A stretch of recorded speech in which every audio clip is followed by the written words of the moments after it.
Welcome to Slapshot Podcast, episode number 92. I'm your host, Christopher Morais. Thank you for being here. Thank you for hanging out. Welcome to the first week of NHL hockey that counts. That's right. The regular season has started. By the time you watch this, it's already started. It's the best time of year. October is the best month for sports, and we have officially arrived. So I'm just excited to be sitting on my sofa most nights.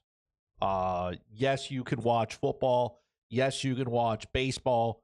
But I want to watch hockey, and I want to watch a lot of it. So a ton of stuff to break down today. As always, we're going to get to the news. And then I know this season has started, but I got three future bets, best bets that you can place.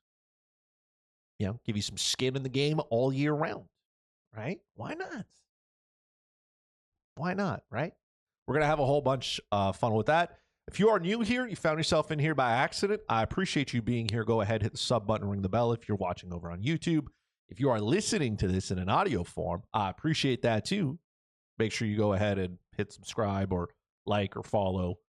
Give the podcast a rating on your favorite platform as well. You want to follow more of the podcast, make sure you head over to X at Slapshot Podcast. Hit the link tree. You can find that way you can know where the podcast can be found in its audio form. You can follow me on X as well at FuzzyChris91. In case you want to be unhinged with me most nights, you could also tweet at me directly, and I'll decide if I want to answer or not. But let's get right into the news here, because we got some things that are happening. We kind of got to go through this. One, let's start with something we'll never have to worry about starting next year. That is too many preseason hockey games. There are still too many, okay? But specifically, if you needed a reason to hate preseason hockey more, the debacle in the final game between the Tampa Bay Lightning and the Florida Panthers is a good way to go about it. The Florida Panthers, I guess they came to play hockey. The Tampa Bay Lightning are like, we're not doing that. We're just going to go out there and cause havoc. It's a bunch of guys who are not going to play in the NHL, just going out there, doing whatever they need to do to try to get a contract or earn their job or be relevant. And then you got a whole bunch of, you just got guys just punching Aaron Ekblad in the face. And I know some people are talking about, oh, well, they had it coming because of everything that, they did to Brandon Hagel. And then you're like, okay, well, like, I get it. But at the same time, we don't need this. We don't need a ton of preseason games. Nobody wants to watch them unless you're an absolute degenerate. And it's just an invitation for guys to go after players and hurt them, right? And they may listen.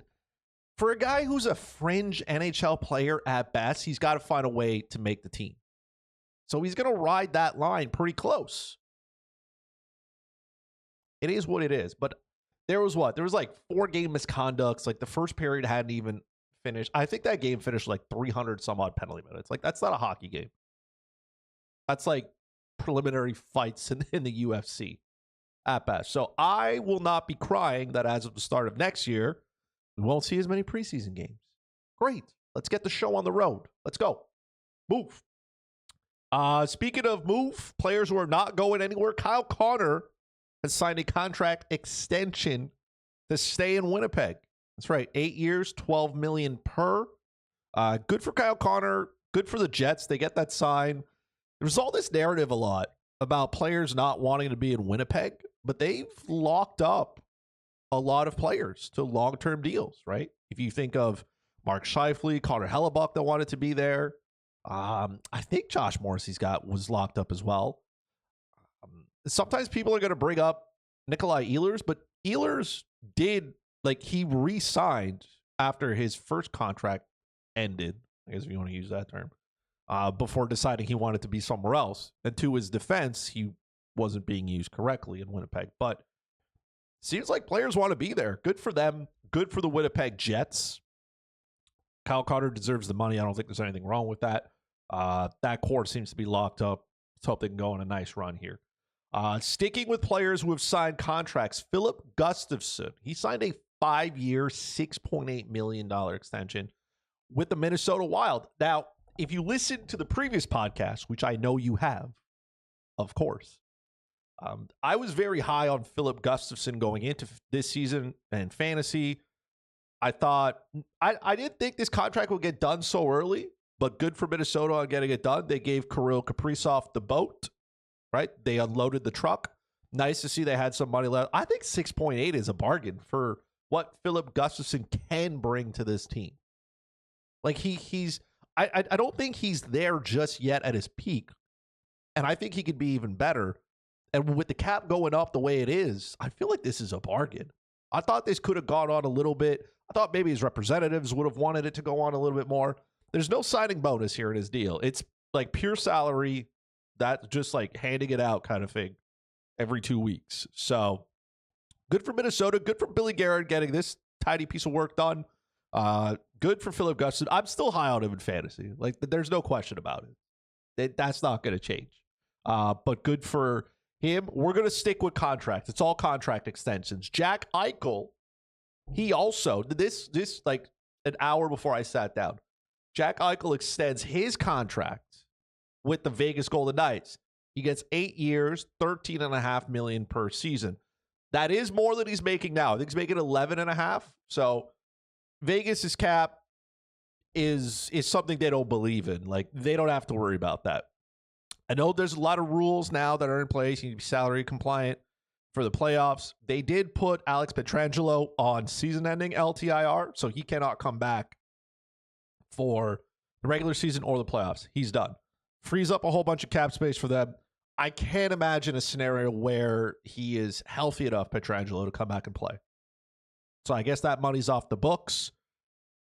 Jack Eichel deserves a little bit of a pay raise for everything that he's brought. Stanley Cup winner. Excellent two-way player. Again, no argument here for me. And I guess we can talk about the fact that you don't pay any state tax in Nevada. But again, tidy piece of work here. Get this done before the puck drops on the season. Everybody's happy. Yada, yada, yada. Let's move on. So again, tight stuff out in Vegas. I like that. Now we're going to finish on the absolute banger with contracts. If you're living under a rock, maybe you don't know what's happening. But our boy, Connor McDavid, he signed a 2-year extension for $12.5 million. That's $25 million total. And I don't think anybody thought this is how it would go. I believe, myself included, when I saw Kirill Kaprizov get 17, I was like, man, 20 mil is going to look good for McDavid. And then he just shocked the whole world. This is him giving the Oilers the green light to basically do whatever they need so he can win a Stanley Cup. There is no question that Connor McDavid wants to win a Stanley Cup in Edmonton. And he is put literally his money where his mouth is, or lack of money. Because that is the most team-friendliest discount I've ever seen. Like, we've seen Sidney Crosby do it as well with his 8.7, right? And to a certain extent, we saw Nathan McKinnon do it when he was underpaid. Now he's being paid as he should. But for McDavid and McKinnon, they have Stanley Cup rings. And Crosby and McKinnon. Did I say McDavid? I don't know, man. All this to say, McDavid wants to win a Stanley Cup. I don't think I'm not telling you something you haven't heard before. But he wants it bad. Guys who want to win at this level, like, he's obsessed with it. And I'm pretty sure being around some of the like hockey's legends, like McKinnon and Crosby, being around those guys probably fueled that fire even more. And now Edmonton's been to the Stanley Cup Finals twice, and they've fallen short. Now the ball is at Edmonton's court, by the way. And I know it's a 2-year extension. He's still got 1 year left. He's basically making the same amount of money he was making before. But I know this may seem like a good day for Edmonton because of he easily left about $10 million total on the table so his team can go out and spend that money. Probably need to get a goalie, right, Edmonton? Maybe we're there now. But if I'm an Edmonton Oilers fan, I would be extremely worried that if this doesn't end with a Stanley Cup, he's taking his ball and he's leaving. Listen, the bar has been set pretty high here in Edmonton now. You've been to the Stanley Cup Finals 2 years in a row. Like, the only thing higher than that is literally winning the whole thing. That's the only thing higher. So, I'm worried for him. I'm worried for Edmonton because if they slip a little bit, then he's going to say, well, I gave you everything you wanted and we still couldn't get it done. Maybe I'll go somewhere else and chase it. He is a competitor at the highest level. He's not going to sit here and wait for an organization that can't help him. You can't ask more from McDavid because how much more can this human give you? And again, 2 years is basically he's given his team another 3 years to figure it out, which would bring his, I guess, win now window to what, 5 years? If you count the last 2 years losing the Stanley Cup Final, like that's a pretty good window. And he's still got time once his contract's up to go out, sign an 8-year deal, bag $20 to $22 million a year, because I'm assuming that's where the cap will be at some point. He's got time. Money's not an issue for him. He wants to win. This is what guys who want to win look like. And I'm not saying that like guys like Eichel who sign their contracts and take their money, I'm not saying there's anything wrong with that. My position has always been the same. You are an NHL player for a short period of time. Go out, get your bag, because you never know when it's going to end. Go out, get paid. Now, if McDavid's probably thought about it and said, hey, I'm still going to get paid, because he still has an opportunity to get another contract in his prime, but he wants to win. So if I'm Edmonton, I'm happy, but the pressure and the heat is going to be 10 times. Because like, what if they get bounced in the second round of this year? Like, I know he's not going anywhere. But again, you would like, how many years in a row can you make the Stanley Cup Final and not win?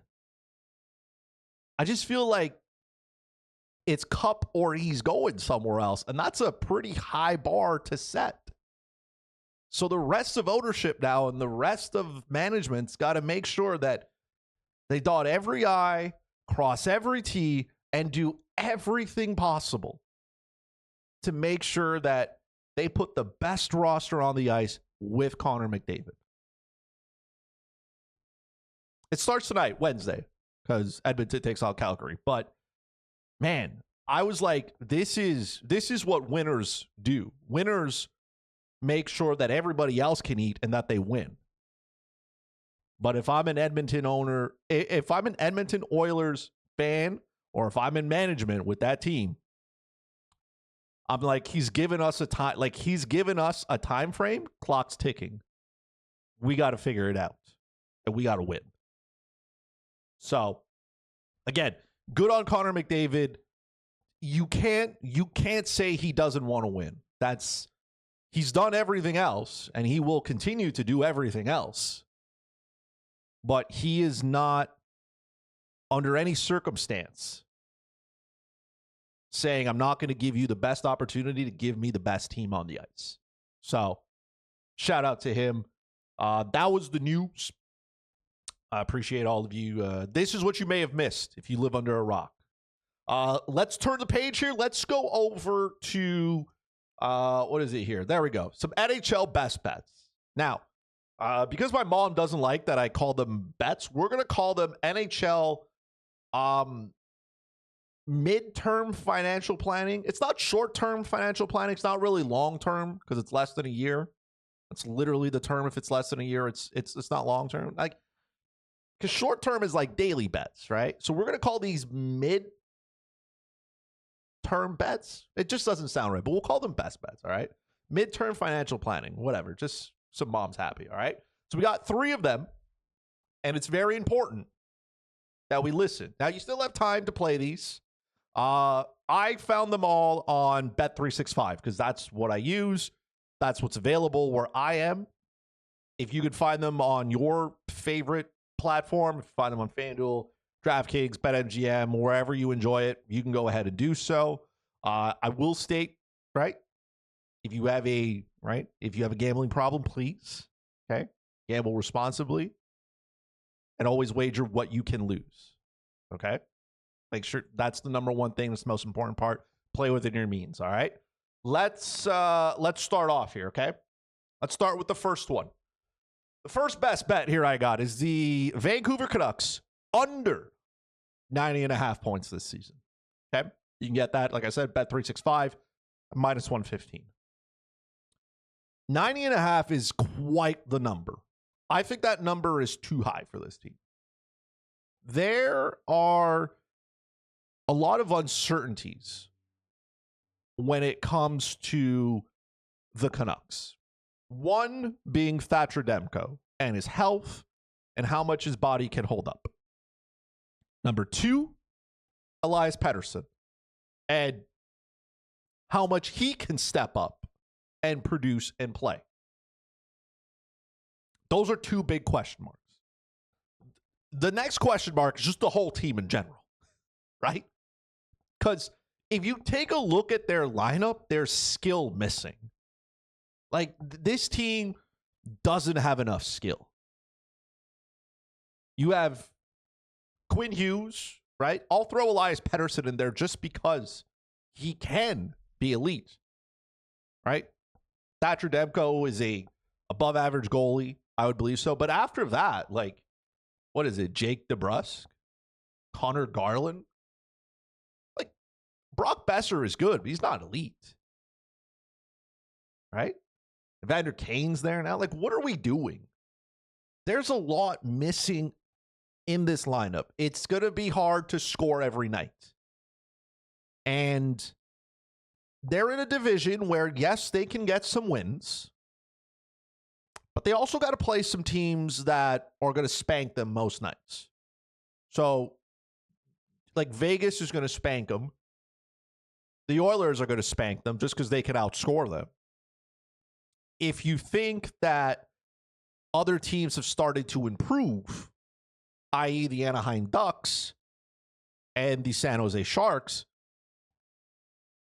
maybe they start popping some goals too. Calgary Flames, probably not. But there's too much uncertainty. Then they got to play the teams from the Central Division, right? And most nights the Canucks are going to lose to teams in the Central. Let's keep it a stack, all right? Most nights, if they have to play Colorado, Dallas, Winnipeg, Minnesota, I'm going to throw St. Louis in there as well. I'm going to throw St. Louis in there. I guess they're like somewhat on pace with the Nashville Predators, and I think the Nashville Predators have more offense than the Canucks. So I don't necessarily know how they're going to get to 91 points. I think you need what? 90, I would say 95 to 96 is probably what you need to make the playoffs. I don't think the Canucks even flirt like with a playoff spot. I don't think they flirt with a wild card spot. So how in the world are you going to get to 90.5 points in this economy with that lineup? And I don't see them being buyers. They would need an absolute miracle out of guys in their lineup. Or they would need the supporting cast to just go nuclear. I don't see it. I don't see it happening. So I'm going to take the Canucks under 90.5 points this season. You can find this one very much available anywhere you look. You know what I mean? Go ahead and do your thing here. Next one. This one I love a ton. Matt Boldy over 29.5 goals. Okay. So on Bet365, you can find this at even money. So $10 bet pays out 20 total, right? I'm a big fan of Matt Boldy. If you've watched myself and the boys over on Total Hockey Now, which of course you do, right? YouTube.com/Total Hockey Now. You know that I'm a somewhat Minnesota Wild fan. Those players just end up on my fantasy team. Kirill Kaprizov is the main dog there. Like, he's the big boy. He gets it done. There's no question about that. But the supporting cast for the Minnesota Wild is pretty good. It's pretty good, and it just doesn't get talked about. Joel Eriksson-Ek is there. He's going to be able to provide some much-needed support, right, to this team. And listen, there are other parts that work out well. Let me find Minnesota's. Where's Minnesota's lineup here? It's pretty good. What are they working with now? So, like, Vlad Tarasenko is there. Yes, he's older. It's fine. Their bottom six is okay. They're an injury away. I know that. Matt Zuccarello's hurt. But to me, it's the emergence or maybe the next step that Marco Rossi takes. And then it's the play from their back end, right? So Zev Buium is now part of that team. We'll see if Brock Faber can bring back the offense that he had in his rookie year. But this Minnesota team is a lot better than most folks want to give them credit. I think because of the division that they play in, they just get forgotten, right? It's an absolute grind in the Central. Because you got Colorado, Dallas, and Winnipeg all in the same division. So Minnesota's got to play these teams all the time. And it's tough, man. It's not easy for them. I get it. But Matt Boldy is, I don't want to use the term sidekick, but he would be a top winger, like elite player if you didn't have Kirill Kaprizov in front of him. And I think having Kirill only helps Boldy even more. 30 goals, to me, I think is easy for Boldy. I think he could probably score 40. Like, that ass. So 29.5 just seems like a gift. Again, barring injuries, okay? How many did Matt Boldy have last year, okay? And don't forget, Joel Eriksson-Ek was hurt. Kirill Kaprizov missed a ton of time. And this team wasn't really, you know what I mean? They were still working on it. He had 27 last year. The year before that, he had 29. The year before that, he had 31. So he has broken the 30-goal. Like, he's done it before. He is a great goal scorer. Yes, he's picking up more assists. Yes, he's probably more of a complete player. But I think this Minnesota team is starting to get deeper. And the offense is just not surrounded by two guys. Boldy's 24, by the way. He's literally a child. And if Minnesota was great on the road. They play better at home this year. Maybe they're closer in games. Boldy's got to go out there. I'd like to see their power play take a step. Okay? I'd like to see that power play go up. I think this could be the year that we see Boldy just explode. So I'm taking the over on 29.5 goals. I'm not going to lose much sleep over this one. I think this one can, like, again, every bet I place, I think wins, and then most of the time they don't. But I think this is a good one. I like it. I'm going to take Matt Boldy and his over at 29.5 goals. I just feel like that's just good. All right. Final one. You ready? This one again. I found it on 365. Maybe you could find it elsewhere. I didn't check. Most wins in a regular season matchup. So that 365 has a matchup between two goalies, and it's Filip Gustavsson over Stuart Skinner. So which goalie between the two will have more regular season wins? This one seems like a mismatch on paper. It really does. I'm going to take Filip Gustavsson over Stuart Skinner. And again, I don't think this is going to be close. I really don't. Filip Gustavsson is the clear starter in Minnesota. I get that some of those matchups are going to be tough for him. Again, it's a gauntlet in the Central. I get it. Stuart Skinner is entering a contract year. He probably wants to show the organization that he can get it done. I don't know if he can, but here's what I'll say. If he starts to stumble, I don't think that coaching staff is going to give him the runway that he needs. I could see him losing his starting job. Not that Calvin Pickard is great, but we've seen it now 2 years in a row in the playoffs. Calvin Pickard come in and pick up the pieces. And we saw it last year during the regular season as well. Now they brought Connor Ingram in. And listen, Connor Ingram to me, is not an AHL goalie. He's here to do something. Or he's here to at least light a spark under some players. Maybe Ingram backs up Skinner. They said Calvin Pickard to the AHL and whatever. But I am basing most of this on Stuart Skinner losing his starting job at some point. It's easy to say, yeah, Skinner can get the wins because Edmonton's going to outscore a lot of their opponents, which is probably true, right? It probably is. I don't think Edmonton's top six is as lethal this year as it's been. Yes, Zach Hyman's out of the lineup. What will he look like when he comes back? Yes, they have some kids in there. What are they going to bring? There's some question marks. But when you're on a team with McDavid and Draisaitl, I mean, things are going to click at some point. They have no choice. And the Oilers are going to win some games because they pounded their opponents. It's just going to happen. But the only problem is you can't pick up a win if you don't play, right? Not even based on injury. Not even based on injury. I don't think both players are going to get hurt. Knock on wood somewhere. I just think Filip Gustavsson is a much better goalie than Stuart Skinner. And Gustafsson playing on Minnesota is not necessarily as much of a bad thing. And the Stuart Skinner playing on Edmonton won't be enough to propel him. Right? Like, it's one of those things. Think of Alexander Georgiev. Remember him?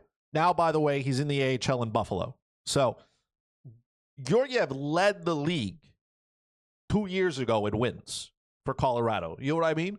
And that's gonna happen. It's gonna happen, right?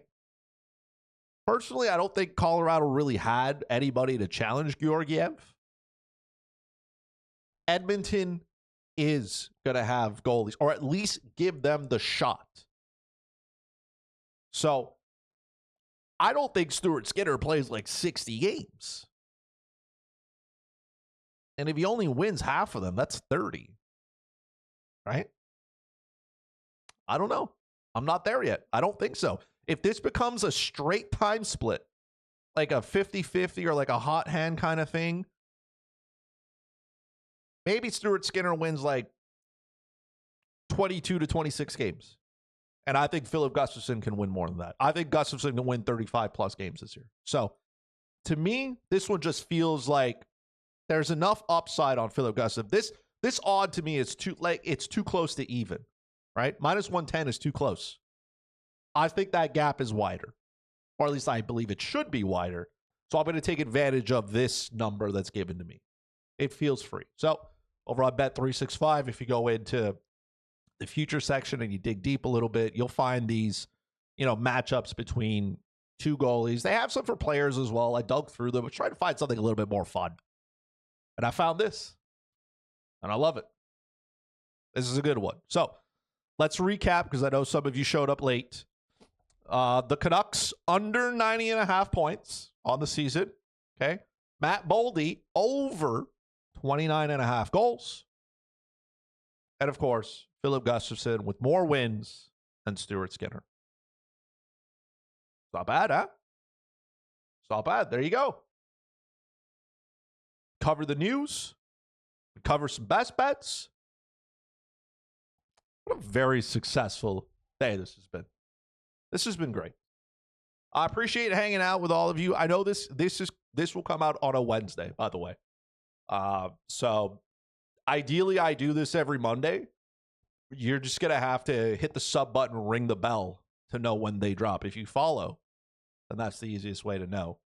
If you do it on Spotify and automatically download, they'll just download straight to your Spotify. So you don't have to worry about when an episode comes out. But hockey is officially here.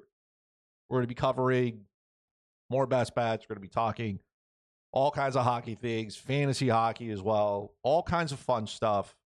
Maybe as the season goes along, we'll do some puck doku. I know people keep asking about it. You guys just like to watch me struggle. I don't know why. It is what it is. But as always, thank you so much for hanging out with me. I appreciate it a ton. Again, you can follow the podcast on X at Slapshot Podcast. On YouTube as well, youtube.com/@SlapshotPod. Make sure you hit the sub button, ring the bell. Drop a like, drop a comment. If you have a best bet, you can put it in the comment section on YouTube. Please go ahead. I might tail it. I might not. But if you have one, let me know. I appreciate all of you hanging out here with me. Thank you so much. I love you. Happy first opening week of the NHL season. We will talk to each other next week, all right?